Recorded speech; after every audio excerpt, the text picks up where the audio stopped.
חברת אורודידטק מציעה גישה מתקדמת ללימוד ביוטכנולוגיה של אצות, מהרעיון הביולוגי עד המוצר המסחרי בתעשיות הקוסמטיקה, הפרמצואטיקה והמזון.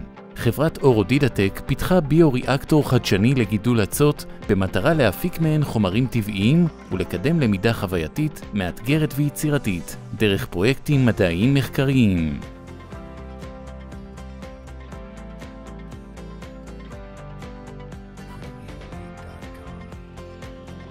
הביוריאקטור מאפשר לתלמידים לבדוק שאלות חקר מגוונות. בנקודות זמן קבועות במהלך הניסוי, התלמידים בודקים את עכירות התרבית שהיא מדד לקצב גידול האצות. בניסויים מסוימים, התלמידים השתמשו באצות מקובעות. מהאצות, התלמידים מפיקים למשל את הפיגמנט פיקואריתרין, המסיס במים ומתקבל כנוזל אדום ורוד צלול, וכן קלורופיל, פיגמנט שהוא מסיס באציטון ונראה כתמיסה ירוקה. ריכוז הרב סוכרים שהאצות מפרישות למצע הגידול נבדק באמצעות מד צמיגות. הביוריאקטור מספק תנאים מגוונים לגידול מבוקר של תרבית האצות.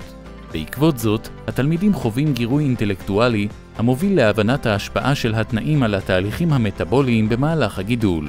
לדוגמה, המרת אנרגיית אור לאנרגיה כימית והשלכותיה על הפיגמנטים השונים שהאצות מייצרות. אנו מזמינים אתכם ליצור עמנו קשר ולהיות שותפים לדרך התורמת ומובילה להצלחת הדור הבא של החוקרים הצעירים.